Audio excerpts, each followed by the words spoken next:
तो आप सबका स्वागत है आज के engineering the future. Engineering means क्या होता है? हम कुछ बनाते हैं। इसका मतलब क्या हुआ कि आप कुछ बना सकते हो। तो एक तो हाँ, उससे पहले जो मैं बात कर रहा था कि पेरेंट कौन होते हैं। पेरेंट होते हैं जो बच्चे के आसपास होते हैं। और पेरेंट कब से होते हैं? जो रियल बायोलॉजिकल पेरेंट्स हैं वो बोलते हैं, वो कब से होते हैं आप इसको आज समझेंगे। और तो let us start the talk today, that is engineering the future. Unseen role of parents, मतलब जो उनको पता ही नहीं होता है और वो हो रहा होता है, घटित हो रहा होता है। मतलब बच्चों के भविष्य की भूमिका, और उसमें माता पिता या फैमिली का अदृश्य रोल जो समझ में नहीं आ रहा है लेकिन हो रहा होता है। तो आज हम क्या बात करेंगे इस पर? बेसिकली चार हेडिंग्स में बात करेंगे। क्या हम नहीं जानते, व्हाट वी डोंट नो। फिर बात करेंगे कि असल खेल कहाँ है, माइंड में है, तो माइंड क्या है। फिर कैसे ह्यूमन प्रोग्रामिंग हो जाती है, कैसे आज हम जो भी हैं वो कैसे बन जाते हैं, हमको पता भी नहीं चलता और हम बन जाते हैं। और कैसे पेरेंट्स का रोल उसमें है, जिसको कहते हैं इंजीनियरिंग।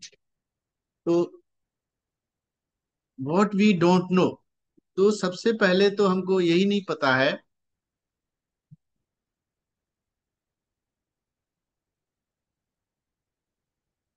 हमको क्या नहीं पता कि हमारा उस न्यू जनरेशन पर बहुत बड़ा असर है। दो जगह, मानसिक एंड शारीरिक, मेंटल एंड फिजिकल जो गुण हैं उस पर, सराउंडिंग्स का। इसीलिए it's not only parents, grand parents, anybody around the जो बच्चा है उसकी तरफ आता है।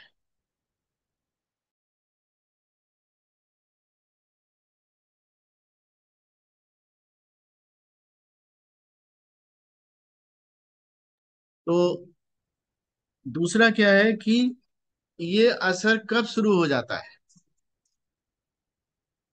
ये असर शुरू हो जाता है जब बच्चा कंसेप्शन भी नहीं हुआ होता है। जब आप सोच रहे हो कि let us have a baby,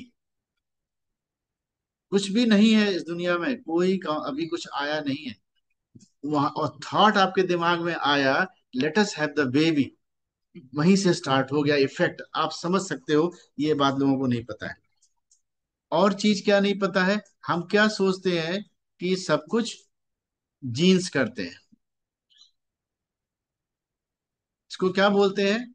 gene myopia. मतलब हमें लगता है कि जो पेरेंट्स से जीन्स आए हैं उनके हिसाब से हमारी पर्सनैलिटी बनती है।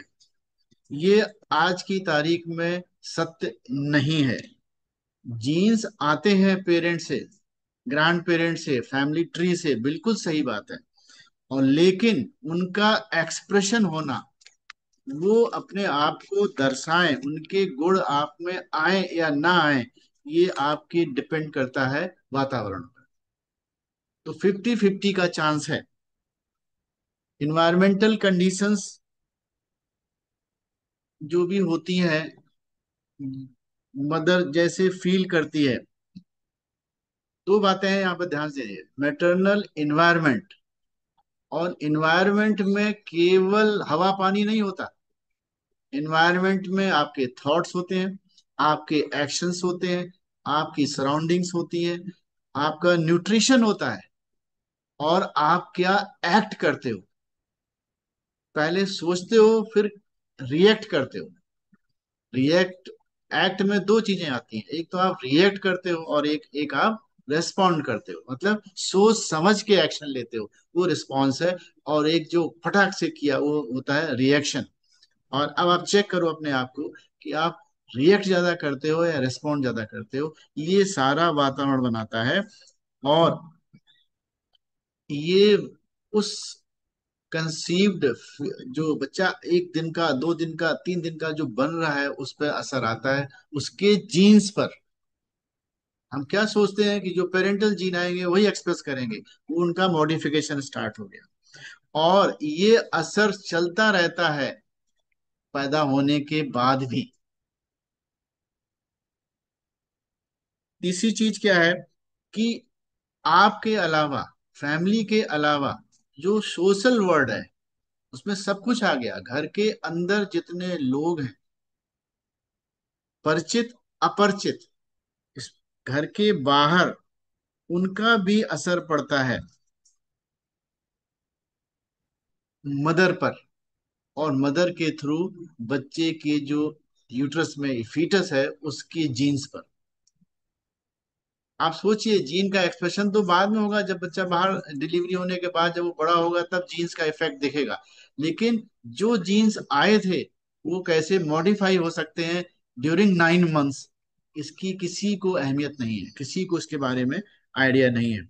और इन्हीं सब से क्या होता है कि अभी मैं आगे आऊंगा कि कैसे कैसे होता है कि जो ब्रेन में न्यूरॉन्स बनते हैं आपस में कनेक्ट करते हैं, कौन किससे कनेक्ट कर रहा है, ये इन सब चीजों से गवर्न होती है। और एक और बड़ी बात क्या है कि कभी आपने सोचा कि किसी जानवर जो एक्ट करता है वो सोच के करता है, अपने आप हो जाता है? कोई बताएगा अनम्यूट करके? दो ही लोग अनम्यूट कर पाएंगे, दोनों में बताए। कि अपने जा, आप हाँ, सोचता नहीं है। हाँ, अपने आप करता है। इसका मतलब क्या है? वो कैसा है? वो उसकी इंस्टिंक्ट है। वो उसके बस में नहीं है। बिच्छू आपको डंक मारेगा, ये उसके बस में नहीं है। कोई उसको टच करेगा, थ्रेट महसूस होगा तो वो डंक मार देगा, अपने आप हो जाता है। लेकिन आप ध्यान दीजिए, हमारे अंदर इंस्टिंक्ट बहुत कम है। जो जीवन को चलाने की जरूरत है उनकी बातें हम कर रहे हैं। हमें सब सीखना पड़ता है। हमें पैसे कमाना सीखना पड़ता है, खाना जुटाने के लिए सीखना पड़ता है, हर चीज के लिए हमें सीखना पड़ता है। जबकि जितना आप नीचे जाएंगे, लोअर, नीचे से हमारा मतलब जो जानवर और उसके नीचे चलते चले जाइए, वहां उनको सोचना नहीं पड़ता, वो उनके इंस्टिंक्ट में होता है। चिड़िया सुबह उठेगी, चुक चुक चुक चुक करके खाना ढूंढ लाएगी। वो इस जानबूझ के नहीं करते, वो अपने आप होता है। तो इसका इन ये बताने का मकसद क्या है कि हमें सीखना पड़ेगा। और हम सीखते हैं, लेकिन नेगेटिव साइड में सीखते हैं, पॉजिटिव साइड में नहीं सीखते। तो ये सारी चीजें हमारे नेक्स्ट जनरेशन पर इफेक्ट डालती हैं। और अब बात करेंगे माइंड की, क्योंकि सीखना कहाँ होता है? माइंड में। और माइंड मोटा मोटा दो तरह से होता है। कॉन्शियस माइंड, जो आप दिखते हो, और अनकॉन्शियस माइंड या सबकॉन्शियस माइंड, जो नहीं दिखता। अब आप एक कागज कलम लेकर नोट कर सकते हैं, मैं आगे से दोनों का डिफरेंस बताऊंगा, जो बहुत इंपॉर्टेंट है प्रेजेंट जीवन के लिए, फ्यूचर जीवन, आपके जीवन के लिए, हमारे जीवन के लिए, और हमारी जनरेशन के जीवन के लिए, और सोसाइटी। तो जो आप होते हो वो कॉन्शियस माइंड की वजह से होते हो। आप दिखते हो, ये कपड़े मैं पहने हूं, आप जो जैसी हेयर स्टाइल है आपकी, जो आपने प्रोडक्ट यूज करे, या जो भी XYZ, जो कलर आप चूज करते हो, ये क्या है? ये कॉन्शियस माइंड है। सबकॉन्शियस माइंड का इसमें कोई रोल नहीं है। और तो ये जो क्रिएशन है, ये स्लाइड मैंने बनाई, ये क्या है? ये क्रिएशन मैंने बनाई। तो जो बनाई ये कहाँ से आता है? ये आता है कॉन्शियस माइंड से, जिस पर आपका कंट्रोल है। और सबकॉन्शियस माइंड क्या होता है? जो आपकी हैबिट होती है। आप सुबह उठ के लैट्रिन चले जाते हो, ये क्या आपने आदत बना ली। तो ये कॉन्शियस माइंड से स्टार्ट हुआ और फिर वो सबकॉन्शियस चली गई, तो आपका अपने आप होता है। आपको यूरिन जाते हैं, अपने आप लगती हो चले जाते हैं। ये कहाँ से गवर्न हो रहा है? आपके कंट्रोल में नहीं है कि यूरिन ना बने, हृदय हृदय ना चले, सांस ना लें, इस पे आपका कोई कंट्रोल नहीं है। ये है सबकॉन्शियस माइंड। और अब इसका मतलब क्या हुआ, कि इसका मतलब हुआ जो जिससे हम सीखते हैं और जिसको हम सिखा सकते हैं, वो है कॉन्शियस माइंड। आज आप यहाँ बैठे हो, तो ये आपने कॉन्शियस माइंड से डिसीजन लिया। अब आप अपने अंदर कितना जाने दोगे, ये भी कॉन्शियस माइंड है। लेकिन जिस चीज पर आप विश्वास कर लोगे, वो सब कॉन्शियस में चला जाएगा और वो हो जाएगा। ये लोग सब पूछ रही थी, कितने लोग सुनेंगे, कितने लोग उसको आत्मसात करेंगे और कितने लोग करेंगे। तो ये तीनों काम शुरुआत में कॉन्शियस माइंड से होंगे। लेकिन जिस दिन आप उसका बिलीव करने लगोगे, बार बार करते रहोगे, तो वो आपके सब कॉन्शियस माइंड चला जाएगा। जैसे कार चलाते हैं आज की तारीख में, 20 साल से चला रहे हैं, 25 साल से, तो हमें सोचना नहीं पड़ता, अपने आप चलती रहती है, हम बातें करते रहते हैं। और अक्सर हम उन्हीं रास्तों में मुड़ जाते हैं जिन पर रोज जाते हैं। ये क्या है? सब कॉन्शियस माइंड। कहने का मतलब क्या हुआ, कि सबकॉन्शियस माइंड हैबिट से बनाता है, और वो प्रोग्रामिंग से चलता है, और कॉन्शियस माइंड डिसीजन से चलता है। ये बताने की जरूरत क्यों है? आज हम प्रोग्रामिंग की बात कर रहे हैं, तो सब कॉन्शियस प्रोग्रामिंग जितनी हो जाएगी, यदि आपने सफलता के लिए प्रोग्रामिंग कर ली है, आपने हेल्दी रहने के लिए प्रोग्रामिंग कर ली है, तो आप जिंदगी को अच्छे से निकालेंगे। और यही अपोजिट प्रोग्रामिंग हो गई है, जहां हमें ईर्ष्या है, हमें द्वेष है, हमें उसके पास ज्यादा, मेरे पास कम, इन भावनाओं की प्रोग्रामिंग हो गई है, तो जिंदगी भर बीमारियां रहती हैं। अब इसी से बच्चे की प्रोग्रामिंग हो जाती है, हमारे प्रोग्राम से ही बच्चों की प्रोग्रामिंग होती है। अब आपको पता है, जब न्यू बॉर्न बच्चा पैदा होता है तो उसे क्या आता है? सकिंग आती है, चूसना आता है। ये क्या है? प्रोग्राम्ड बिहेवियर है। और बाद में वो रोटी चबा के खाता है, ये क्या है? लर्न्ड बिहेवियर है। तो आप अंतर समझ पाए होंगे। जो जैसे नए बच्चे को तैरना आता है, ये जब मैं पढ़ रहा था तो मुझे भी आश्चर्य हुआ, मैं सोचता था तैरना सीखने में आता है। तैरना एक इनबॉर्न आपके अंदर है। जैसे एक कुत्ते को पानी में डाल दो, वो तैर लेता है, वो कहीं सीखने नहीं जाता, उसका इनबॉर्न है। ऐसे न्यू बॉर्न में भी इनबॉर्न स्विमिंग आती है। हम उसको बाद में उसके अंदर फियर डाल देते हैं पानी का, तो बाद में वो हमें सिखाना पड़ता है। ये इस बुक में जब पढ़ रहा था उसमें मिला मुझे। और आपके जितने हृदय गति, जो भी जीवन चलता है, वो भी सबकॉन्शियस माइंड से चलता है। और उस पर आपका बस नहीं है, वो ऑटो पायलट है। और कॉन्शियस माइंड क्या है? आपके कंट्रोल में है। एक और मजे की बात है, कौन बड़ा है इसमें?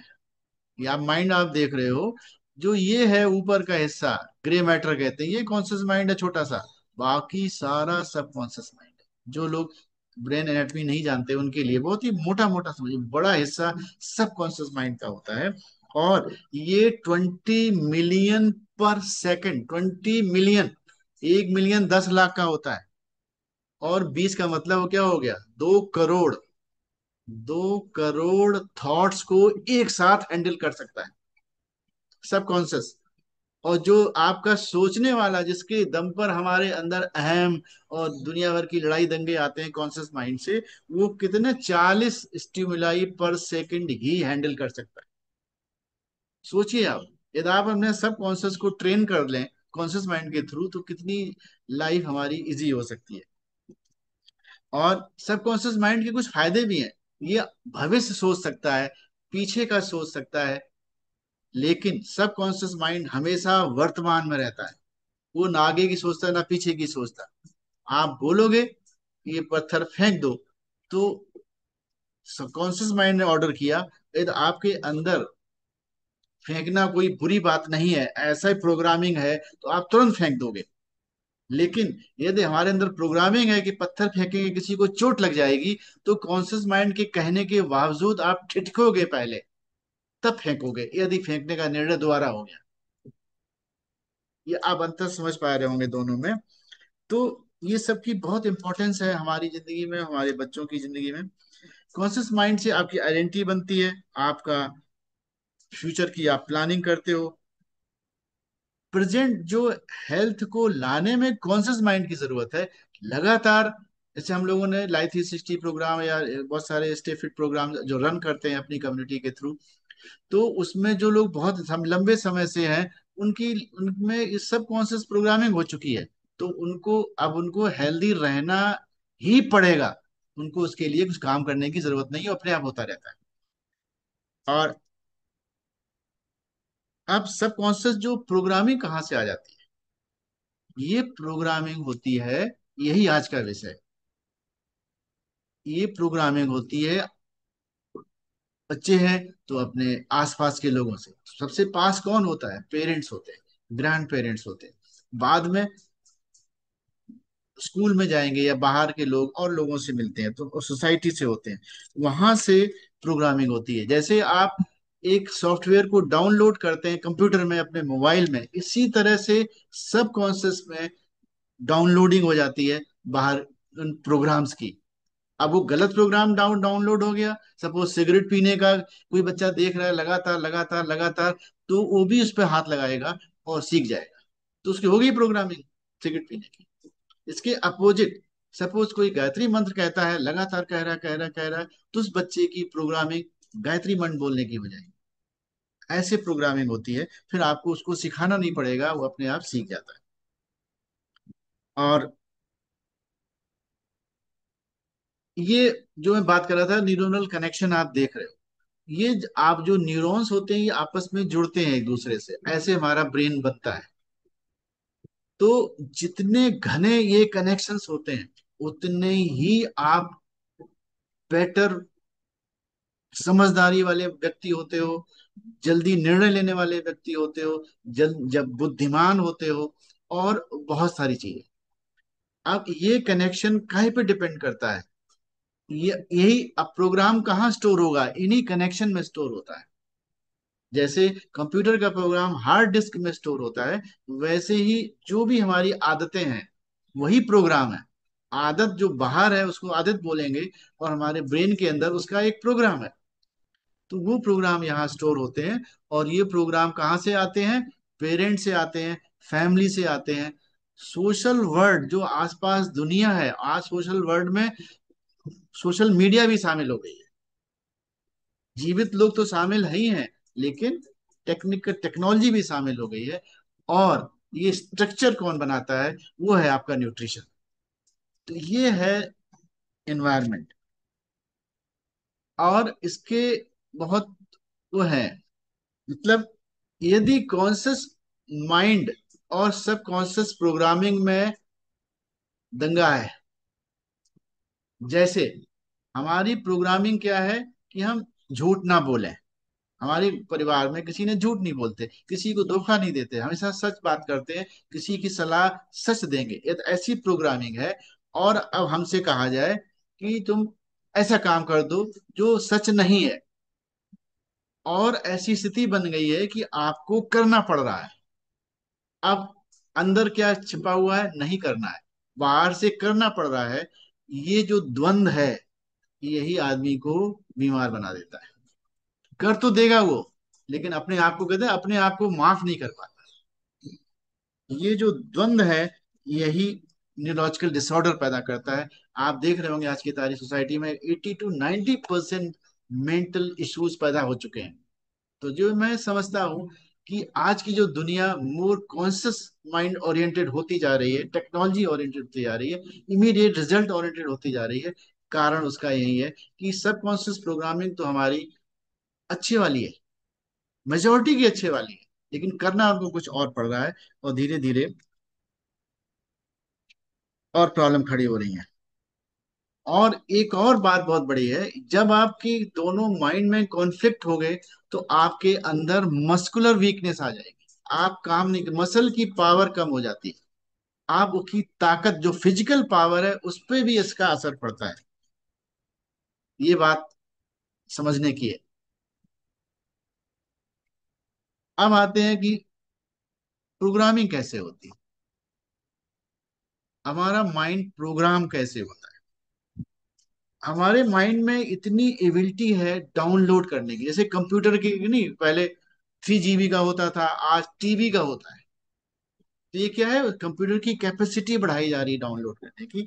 हमारे ब्रेन में भी अनइमेजिनेबल, आप सोच नहीं सकते इतनी ताकत है, बिहेवियर्स को, विश्वासों को, बिलीफ्स को, मेमोरी को डाउनलोड करने की। अब हम आगे बात करने वाले हैं, ये बहुत पते की है और बड़े काम की है। थोड़ा साइंस से मैं समझाऊंगा, लेकिन आपको वो साइंस समझने की जरूरत नहीं है, जो लोग समझ जाएं बहुत अच्छी बात है, नहीं समझे कोई बात नहीं, लेकिन आप उसको एज से समझ सकते हैं कि हमारे अंदर वेव्स, ब्रेन में वेव्स होती है। आप ये जो डायग्राम आया है इसको आप कतई समझने की जरूरत नहीं है, जो लोग डॉक्टर हैं वो समझ जाएंगे। बाकी क्या समझने की जरूरत है कि जब बच्चा पैदा होता है और 2 साल तक जो वेव्स की फ्रिक्वेंसी होती है छोटी होती है, ये 0.5 to 4 हर्ट्ज की होती है, इनको बोलते हैं डेल्टा वेव्स। और 2 से 6 साल में फ्रिक्वेंसी थोड़ी बढ़ जाती है ब्रेन वेव्स की। यदि आप ये डायग्राम देखें, ये पहली है डेल्टा, दूसरी है थीटा वेव्स। फ्रिक्वेंसी थोड़ी बढ़ गई, 4 से 8 हर्ट्ज की हो गई। आप जब रेडियो सुनते होंगे इतने मेगा हर्ट्ज, तो वही हर्ट्ज है ये। अब इसकी खासियत क्या है? जब आपकी ब्रेन की फ्रिक्वेंसी कम होती है, तब आप जो भी कर रहे हो सीधे सबकॉन्शियस माइंड में जाता है। फिर बोल रहा हूं, ध्यान से सुनिए। जब आपकी फ्रिक्वेंसी की, ब्रेन फ्रिक्वेंसी लोअर है, डेल्टा और थीटा रेंज में है, आप जो भी सोच रहे हो, कर रहे हो या करने की कोशिश कर रहे हो, सीधे सबकॉन्शियस माइंड में चला जाए।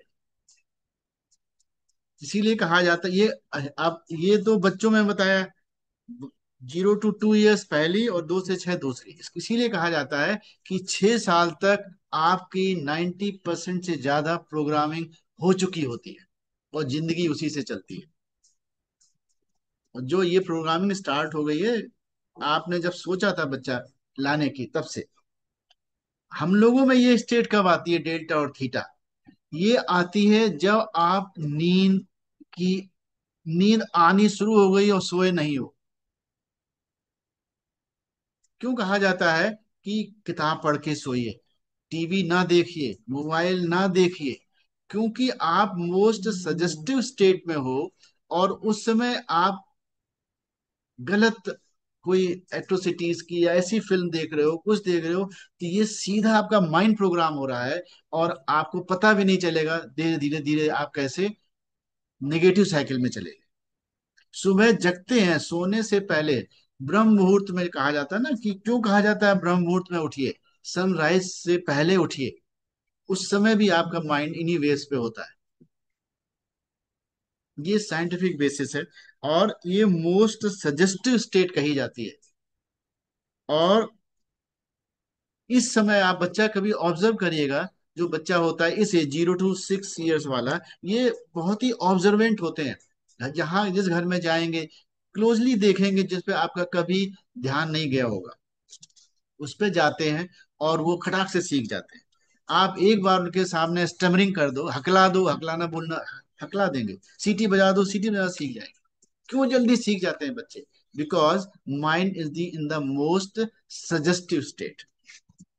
अब आता है जब हम इसी को और बड़े होते हैं, 6 से 12 साल में, तो ये अल्फा वेव्स हो जाती है, फ्रिक्वेंसी बढ़ जाती है, 8 से 12 हर्ट्ज की हो जाती है।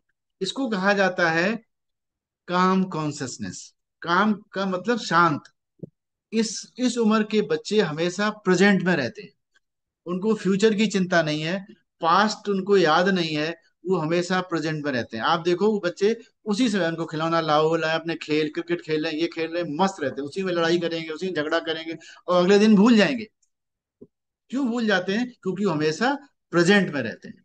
हम जब बड़े हो जाते हैं तो हम आगे वाली वेज पे आ जाते हैं, तो हमें माइंडफुलनेस करनी पड़ती है प्रेजेंट में रहने को। तो और जब और हम बड़े होते हैं, बीटा वेव पे आ जाते हैं, तो फ्रिक्वेंसी हो जाती है और ज्यादा, 12 से 35। ये फोकस्ड कॉन्सियसनेस की है। यहाँ जब आप पढ़ते हो फोकस होके, तो आपकी दिमाग में घुस जाता है। जैसे कई लोग कहते हैं साहब इसको याद ही नहीं होता, ये तो भूल जाता है। कई लोग कहते हैं एक बार पढ़ता है याद हो जाता है। तो जब आपकी चीज जो सब कॉन्शियस में चली जाएगी, वो आपको दोबारा याद करने की जरूरत नहीं पड़ती, अपने आप रहती है। हमारे स्कूलों में रटाया जाता है, रटाना कहाँ होता है? कॉन्शियस माइंड से होता है। समझना कहाँ से होता है? पहले कॉन्शियस से होगा, लेकिन अल्टीमेटली वो सब कॉन्शियस में चला जाएगा। तो आप, मुझे लगता है कि मैं समझा पा रहा हूँ कुछ बातें। और जब हम और फ्रिक्वेंसी, जो गामा फ्रिक्वेंसी होती है आप देख रहे हैं सामने, ये जब हाई परफॉर्मेंस होते हैं, पायलट टेक ऑफ कर रहा है प्लेन का, सर्जन सर्जरी कर रहा है, हम लोग डॉक्टर लोग वही ऐसा मरीज देख रहे हैं जिसकी जान खतरे में है, उस समय आप पीक परफॉर्मेंस देते हो। दूध उबल गया है, आप पीक परफॉर्मेंस देते हो किचन में, है ना। तो ये आपकी मैक्सिमम फ्रीक्वेंसी, ये हमेशा नहीं होती, ये आपको क्षणिक आएगी, उसी समय समय की डिमांड पे आती है। तो ये बताने का पर्पस क्या है कि बच्चे की उम्र क्यों इंपॉर्टेंट है, क्योंकि डेल्टा थीटा वेव्स के दौरान यदि हम उनको सही बातें करके दिखाएं, क्या बोला मैंने, करके दिखाएं, भाषण नहीं दें, करो ऐसा नहीं बोले, करके दिखाएं, तो उनकी सब कॉन्शियस प्रोग्रामिंग होगी जो जिंदगी भर काम आएगी, चाहे वो हेल्थ हो, चाहे वो जिंदगी की और बातें हो, या मॉरलिटी हो, जो हमारे पुराने ग्रंथों में जो डिस्क्राइब्ड है कैसे हमें करना चाहिए। यही कहा जाता है कि जब हम बाई एडोलेसेंस, टीन एज पहुंचते पहुंचते आपका सबकॉन्शियस माइंड फुल्ली प्रोग्राम्ड हो जाता है, जैसा भी प्रोग्राम हुआ है, और सारी जिंदगी उसी की वजह से चलता रहता है। इसमें कुछ जेनेटिकली प्रोग्राम चीजें भी आती हैं, ऐसा नहीं कि जेनेटिक्स बिल्कुल प्ले नहीं करती, जेनेटिकली जो प्रोग्राम है वो भी आएंगे, और वो जो प्रोग्रामिंग सोसाइटी ने करी है वो भी आएंगी। अब बात करेंगे भाई, बात जो थी कि हमारा क्या रोल है, हम कैसे इसको इंजीनियरिंग कर सकते हैं। तो ये जो अभी तक की टॉक थी, मैंने बैकग्राउंड बताई कि हम क्यों कर सकते हैं, क्यों कर पाएंगे, उसके पीछे ये कहानियां नहीं है, ये साइंटिफिक इसके प्रूफ हैं कि यू कैन डू इट। तो सबसे जो पहला इसमें आता है कि हमारा बच्चा ऐसा ना हो, यदि उसकी प्रोग्रामिंग राइट नहीं है तो कंफ्यूज्ड होगा, डायरेक्शन लेस होगा, जो मेजोरिटी आज की तारीख में होती है। कैसे कर सकते हैं, पहला तो हमारे इंटेंशन तो हो अच्छा होने के, स्मार्ट होने के, हेल्दी होने के, हैप्पी होने के। कभी आप चेक योर सेल्फ, क्या हमारे इंटेंशन होते हैं, हम इंटेंशन ही नहीं करते। हम जिंदगी को सुबह उठ के उसी रट सिस्टम में चलाते रहते हैं, कुछ सोचते नहीं है, इंटेंशन नहीं लेते। सुबह उठ के आप कभी सोचते हो आज हमारा दिन अच्छा होगा, थैंक यू भगवान आपने ये दिन दिया, या रात में सोने से पहले, या दिन की जो प्लानिंग है वो भी एक इंटेंशन है। बच्चे से कैसे हम बात करेंगे, पेरेंट्स से कैसे बात करेंगे, एल्डर्स को कैसे हम ट्रीट करेंगे, ये सब क्या है, हमारे इंटेंशंस हैं। तो आजकल जो कमी देखी जा रही है, कि सबसे बड़ी कमी यही देखी जा रही है कि हम इंटेंशन ही नहीं करते। हैप्पी होने का, हेल्दी होने का, स्मार्ट रहने का जब इंटेंशन करेंगे तो हम वैसे ही एक्ट करेंगे। दूसरी बात आई जीन्स की, जो मैं बात कर रहा था कि जीन, जो बच्चा जिन जेनेटिक मटेरियल के साथ पैदा होता है, वो कब हो जाते हैं प्रिंट, उनकी इम्प्रिंटिंग कब होती है, और उनकी इम्प्रिंटिंग तब होती है जब मेल में स्पर्म मैच्योर हो रहा है, लेडी में एग मैच्योर हो रहा है। सोचिए, अभी फर्टिलाइजेशन नहीं हुआ है, वहां से इम्प्रिंटिंग स्टार्ट हो गई। और इम्प्रिंटिंग, जीनोमिक इम्प्रिंटिंग होगी कैसे, जिंदगी में चल क्या रहा है उससे होगी, उस समय। अब आप सोच लिए, इसको मैं ज्यादा एक्सप्लेन करने की जरूरत नहीं है। एकदम अच्छा सोच रहे हैं, अच्छा खा रहे हैं, अच्छी बातें कर रहे हैं, लोगों की मदद कर रहे हैं, तो अच्छी इम्प्रिंटिंग हो रही है। यदि हमारे अंदर ईर्ष्या द्वेष, इसका इसका हम हिस्सा हड़प लें, इसको मिल जाए, हाय कैसे मिल जाए, यहाँ से ना ब्राइबिंग, ये गलत काम हो रहे हैं, सबको पता है गलत सही काम क्या है, तो वैसी इम्प्रिंटिंग हो जाएगी। इसीलिए कहा जाता है कि अच्छा पैसा कम भी होता है, ज्यादा फलता है, ज्यादा पैसा अच्छा नहीं होता, नहीं फलता यदि वो सही ढंग से नहीं आया। मनी विद वैल्यूज, मैं एक मनी का एग्जांपल लिया है, सारी चीजें यहाँ पे शामिल है। और दूसरा क्या है, कंसेप्शन हो गया, मतलब बच्चा पेट में आ गया। अब जो उसकी जो जीन्स, अब यहाँ भी जीन्स की इम्प्रिंटिंग चलती रहती है, मतलब बदलाव उनमें चलते रहते हैं। कैसे, मदर के एक्शंस, मदर के थॉट से, मदर की फीलिंग से, मदर के न्यूट्रिशन से। आवाज सोचिए कितनी इंपॉर्टेंट है। कई बार कई मदर्स होती हैं उनको पता ही नहीं होता, 3 महीने बाद पता चलता है, कितना इंपॉर्टेंट टाइम है ये। और ये कहा जाता है कि कंसेप्शन से जो यूट्रस के अंदर फीटस है, उसका जो एटमॉस्फियर है वो इन्हीं चार चीजों से गवर्न होता है। और वही उस बच्चे की भविष्य की पर्सनालिटी, इमोशनल टेम्परामेंट और थॉट प्रोसेस, हायर थॉट्स, उनको गवर्न करता है। कहते हैं ये तो क्रोधी है, इस बच्चे को गुस्सा बहुत आता है, ये तो तोड़ फोड़ बहुत करता है, अक्सर हम बोलते रहते हैं। ये सारा कहाँ हुआ? उस 9 महीने के दौरान उसकी फॉर्मेशन हुए हैं। कहाँ से आए? आप समझ सकते हो। क्रॉनिक स्ट्रेस बहुत बड़ा रोल प्ले करती है। ये क्या करती है? जब आप स्ट्रेस में होते हो तो सबको पता है कॉर्टिसोल लेवल बढ़ता है, एड्रेनलिन लेवल बढ़ता है, हिस्टामिन लेवल बढ़ते हैं। तो ये क्या करते हैं? आपके शरीर में तो करेंगे ही करेंगे, फीटस में ब्लड सप्लाई कहाँ ले जाएंगे? स्ट्रेस का मतलब क्या है? थ्रेट, खतरा।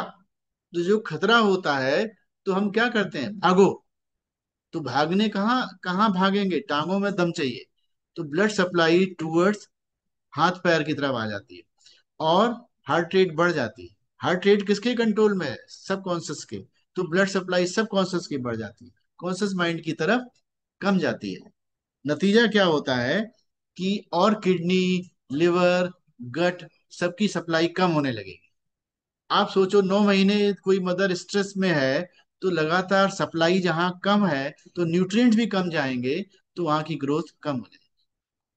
तो यदि ग्रे मैटर छोटा हो गया, तो ये कॉन्शियस माइंड की जरूरत है, क्योंकि आज की तारीख में सारे निर्णय वहीं से लेने हैं। ये हमको पता चल गया कि सब कॉन्शियस में डालेंगे तो हमें बार बार मेहनत नहीं करनी पड़ेगी, तो उसके लिए भी तो कॉन्शियस माइंड की जरूरत है। वो कमजोर हो जाएगा। नतीजा क्या होगा? बच्चे छोटे पैदा होते हैं और उनका ब्रेन मास भी छोटा हो जाता है। और ये देखा गया है कि 50-50 का रोल है। 50% तो जीन्स जो आए हैं, और 50% आपके जो एनवायरनमेंट है। अब एक बहुत बढ़िया मैं आपको वीडियो दिखाने वाला हूँ, उससे पहले मैं जरा साउंड साउंड साउंड शेयर करूँ।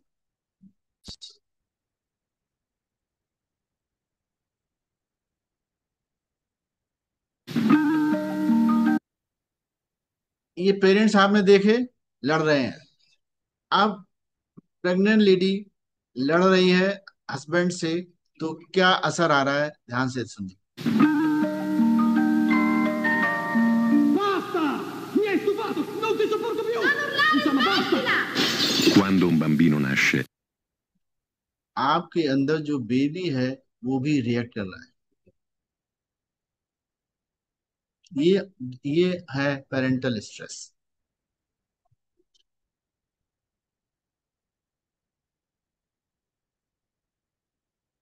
और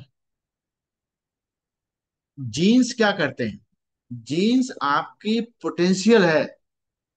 कहते नहीं, मकान का नक्शा है जीन, और ठेकेदार कौन है? एनवायरमेंट। तो ठेकेदार नक्शा कितना फॉलो करेगा, कितना नहीं करेगा? तो ठेकेदार हो गए हम और हमारा आसपास, और जो जीन्स है वो नक्शा है। तो इसीलिए कहा जाता है कि कई सारे लोग अच्छे जेनेटिक होने के बावजूद, अच्छी आईक्यू होने के बावजूद परफॉर्म नहीं कर पाते, जबकि लोअर आईक्यू पर बेटर परफॉर्म कर लेती है। यही इन्वायरमेंट है। ये देखिए, मैं बार बार बोल रहा हूँ कि हम हमारा वातावरण, हमारा घर, हमारी फैमिली, हमारा सोसाइटी, हमारा न्यूट्रिशन, हवा, पानी, ये सबसे ज्यादा नंबर 1 पे आते हैं। नंबर 2 पे आते हैं हमारे जीन्स। और ये चीज कंटिन्यू रहती है जन्म के बाद भी। आप आगे बढ़ते हैं कि जन्म के बाद क्या होता है भाई, आफ्टर बर्थ।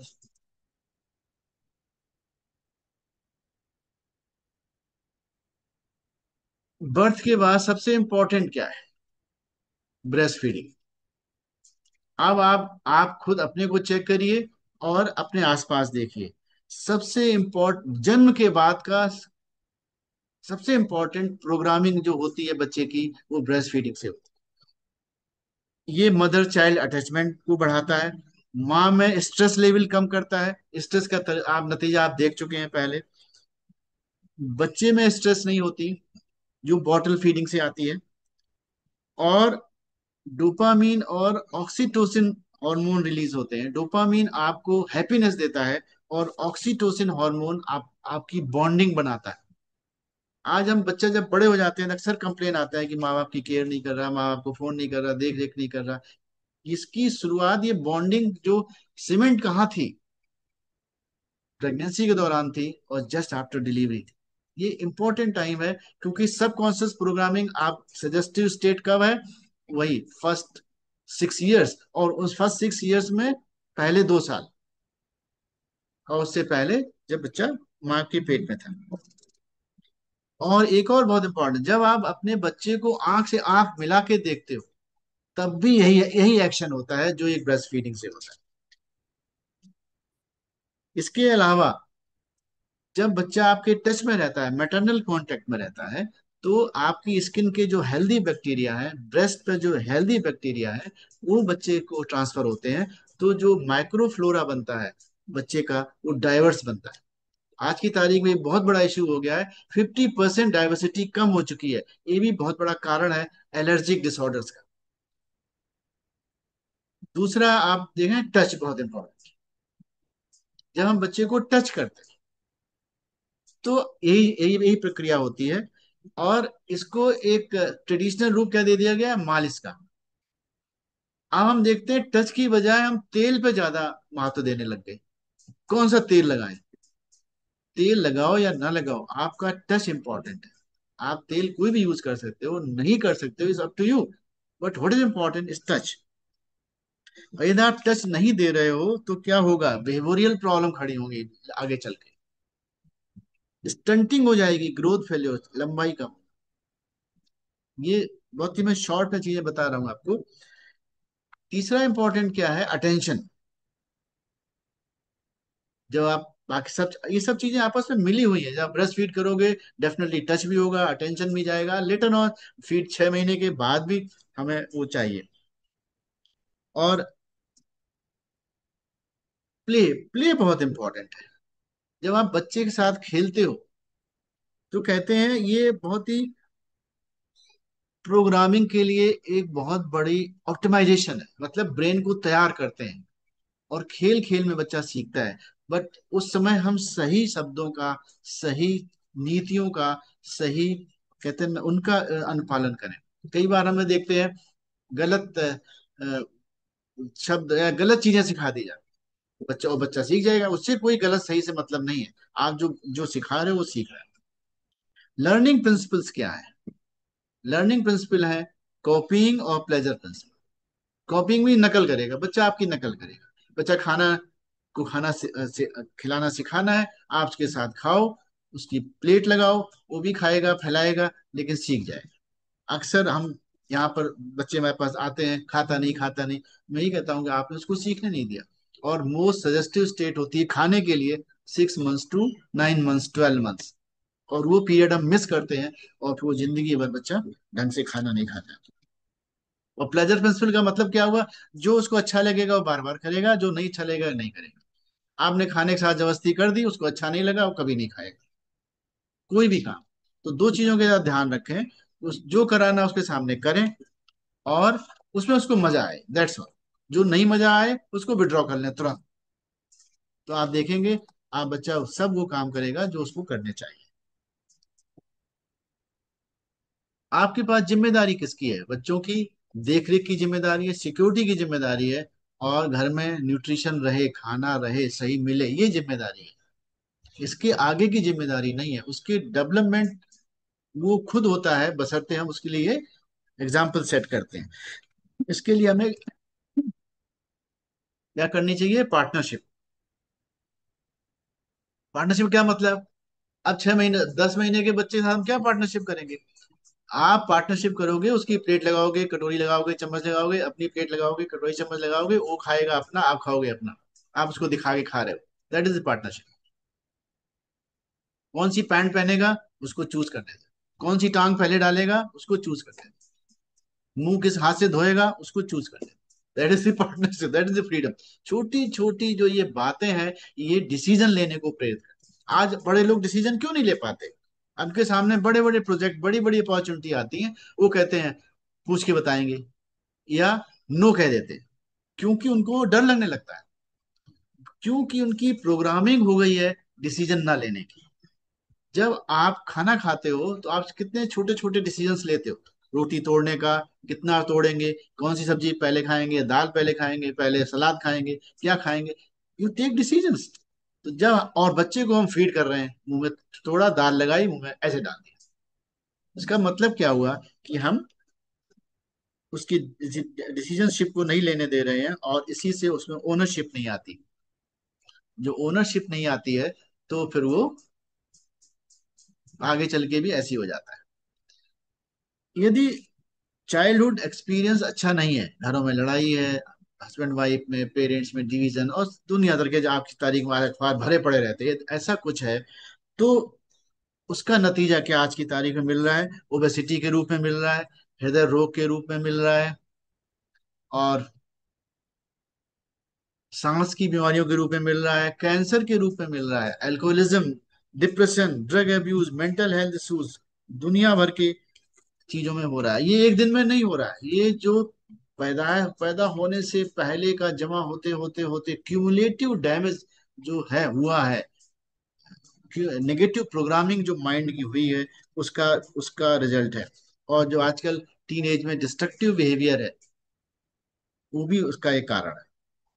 इसके अलावा और फैक्टर्स भी हैं, और फैक्टर आप सब लोग जानते हो, जो आज के वातावरण में हम देख रहे हैं, हमारे जो जो प्रोडक्ट्स यूज कर रहे हैं वो इंडोक्राइन डिसप्टिव केमिकल्स मिल रहे हैं आज, जिसमें पेस्टिसाइड्स, बहुत थैलेट्स दुनिया भर के। तो हमारी जिम्मेदारी है कि हमारे घर में ऐसे प्रोडक्ट्स यूज हों जिनमें ये इस तरह के केमिकल्स ना हो। ये हमें अवेयर होना पड़ेगा, और इसके अवेयर होने के प्लेटफॉर्म है, जैसे वन ऑफ देम इज आरोग्य मानंदम। तो आपके घर में ऐसे प्रोडक्ट्स यूज हो, राइट फ्रॉम कुछ भी आप कर रहे हो, चाहे कपड़े धोए जा रहे हैं, चाहे क्लीनिंग हो रही है, हाउस क्लीनिंग हो रही है, किचन क्लीनिंग हो रही है, इन सब में हैवी मेटल्स नहीं है, इंडस्ट्रियल सॉल्वेंट्स नहीं है, थैलेट्स नहीं है, पैराबेंस नहीं है। ये जो आप उसके, अब जो भी प्रोडक्ट आप लेके आए उसको जरा पढ़िए, आप उसमें देखिए, उसमें लिखा होता है इट कंटेन्स फला फला। इनको अवॉइड करें, इनसे भी टॉक्सिक प्रोग्रामिंग होती है माइंड की, डैमेज होता है, नॉट प्रोग्रामिंग, बी डैमेजिंग। और इसके इफेक्ट क्या आ रहे हैं? ईस्ट्रोजेनिक इफेक्ट आ रहे हैं, मतलब हार्मोनल इफेक्ट आ रहे हैं, या एंटी हार्मोन इफेक्ट आ रहे हैं। आप देख रहे होगे पीसीओएस बड़ा कॉमन हो गया है। हम हमारे पास बच्चे आ रहे हैं, लड़के, जिनकी ब्रेस्ट एनलार्जमेंट मिल रहा है, मतलब एंटी एंड्रोजेनिक इफेक्ट है। लड़कियों के असर, ये कहाँ से हो रहा है? ये सब इन्हीं केमिकल्स की वजह से हो रहा है। और दूसरी है जो आजकल मॉडर्न मेडिकल इंटरवेंशंस हैं, ओवर यूज ऑफ एंटीबायोटिक्स, ये बहुत problem. Formula feeding, breast feed ना करके फार्मूला फीड करना, उससे क्या हो रहा है, जो मैंने बोला, माइक्रोबोम की डाइवर्सिटी कम हो रही है, और पेरेंट्स को सब्स्टिट्यूट कर रहे हैं, बेबी सिटिंग हो रही है, दोनों वर्क कर रहे हैं, बच्चा क्रच में जा रहा है। तो बच्चा किसके टच में आ रहा है, किसकी प्रोग्रामिंग हो रही है, कौन सा माइंड प्रोग्राम कर रहा है? कभी सोचा आपने? मुझे इतना भयावह दिखता है ये, कि कि हमारा जनरेशन किसके प्रोग्राम हो रही है, उन पैसों के लिए जो नश्वर हैं, जो खत्म हो जाएंगे। प्रोग्रामिंग तो परमानेंट रहेगी, जिंदगी भर रहेगी। ये सोचने का विषय है, रास्ता क्या होगा खुद निकालना पड़ेगा। आजकल स्क्रीन से एक्सपोजर, बच्चे को मोबाइल पकड़ा दिया जाता है तुरंत, चुप रह, चुप रो रहा है बच्चा, मोबाइल पकड़ा दिया। आप क्या प्रोग्राम कर रहे हो मोबाइल से? तो क्या प्रोग्राम होगा वो? फिर बड़े होके वही रील बनाएगा, दुनिया भर की चीजें होंगी। यही सब होता है। तो ये सारी बहुत सारी बातें हमने करी, बहुत सारी चीजें हमारे कंट्रोल में हैं इसमें, तो हमें इसको करने की जरूरत है। अब हम कंक्लूड करते हैं कि 2-4 मिनट और हैं। Environmental conditions as perceived by mother, वही भविष्य, बच्चे का भविष्य बनाती है। अब इसमें क्या है, कौन एनवायरनमेंट में क्या आता है? आपके थॉट्स और भावनाएं, फैमिली और सराउंडिंग्स, स्ट्रेस, नींद, और न्यूट्रिशन। अब बात करेंगे न्यूट्रिशन की। तो न्यूट्रिशन अपना कैसे सही रखें? उसके लिए पहला है, अपनी प्लेट को हेल्दी करिए। जो लोग इस प्लेटफॉर्म पर रेगुलर हैं उनको पता है इसके बारे में। यदि आपको इसके बारे में आइडिया नहीं है, जिसने कॉल किया उससे पूछिए कि अपनी प्लेट को, खाने की प्लेट को कैसे डिजाइन करें। यहाँ से भरपाई होगी बहुत सारी चीजों की, फिर भी कुछ कमियां रह जाएंगी। वहां हम कैसे, कौन से सप्लीमेंट चूज करें जो उस गैप को भरे। तो पहला सप्लीमेंट, सबसे बड़ी कमी है प्रोटीन्स की। इसी से ब्रेन बनता है, इसी से न्यूरॉन्स बनते हैं, और इसमें सहायक होता है ओमेगा 3, जो मैंने दिखाया था। न्यूरोनल कनेक्शंस जितने डेंस होंगे, कैसे बनेंगे, जब हमारे खाने में एडिक्वेट प्रोटीन होंगे। देखिए, हेल्दी प्लेट में 25% प्रोटीन है, हमने प्रोटीन सप्लीमेंट किया, गुड फैट ओमेगा 3 खाया, you need lot of iron, haemoglobin, क्योंकि ब्लड ही न्यूट्रिएंट पहुंचाता है, ये फिट होना चाहिए हमारे खाने। ये एक आधा पोर्शन ग्रीन है, ग्रीन का मतलब क्या है, हीमोग्लोबिन, लेकिन यहाँ से भरपाई नहीं होगी। We need good type of supplement, और हमारा स्ट्रक्चर मौजूद हो, मजबूत हो। क्यों सजन सेक्शन ज्यादा बढ़ गए, पेल्विस का साइज छोटा हो रहा है, क्यों छोटा हो रहा है, क्योंकि हम अच्छा न्यूट्रिशन नहीं ले रहे और एक्सरसाइज नहीं कर रहे। तो इन सब को मिला के आप के हाथ में है कि हम अपना भविष्य, अपने आने वाली जनरेशन का भविष्य को बना सकते हैं। बहुत इंपॉर्टेंट 3 बातें हैं इसमें। आपका कोई सब्स्टिट्यूट नहीं है, पहली बात बच्चे के लिए। दूसरा, आपके अंदर सारी क्षमताएं हैं बच्चे के ब्रेन को राइट प्रोग्राम करने के लिए। बस हमें सीखना होगा कि व्हाट इज राइट। और जब आप ये कर रहे हो तो केवल आप अपनी मदद नहीं कर रहे हो, आप ह्यूमन सिविलाइजेशन को शेप दे रहे हो। बहुत जरूरी है आज की तारीख में, क्योंकि डी शेप करने वाले स्टिमुलस बहुत हो गए हैं। मुझे लगता है आप सबको मजा आया होगा मेरी बातों में।